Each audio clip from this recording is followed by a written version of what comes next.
من أشهر الأكلات العراقية هي الفرافير.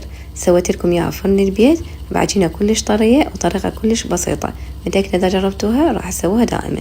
أول شي نحضر عجينة عبارة عن كوبين مي، خاشوقتين أكل شكر وخاشوقة أكل خمرة، نص كوب حليب بودرة ونص كوب زيت وخاشوقة كوب ملح. أخلي عليهم كيلو طحين وأعجنهم وأخليها تختمر. ورا ما اختمرت راح أسويها شنق وأعوفها تختمر من جديد.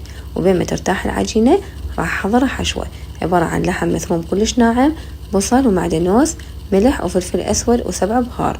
وحاولوا اللحم يكون عندكم شوية دهين. بعدين راح نفتح العجينة ونخلي بيها اللحم، وحاولوا تفتحوها خفيف على مود اللحم يكون طبقة خفيفة ويستوي. بعدين راح ندهن الوجه مالتها بيض على مود تحصلون على اللمعة اللي شفتوها بالفيديو. بعدين نشويها في فرن محمي مسبقا على حرارة 180، النار من فوق ومن جوا. مدة الشوي تقريبا ربع ساعة. وأبدا تخافون من اللحم، راح يستوي ويصير كلش طيب. جربوها وبالعافية عليكم.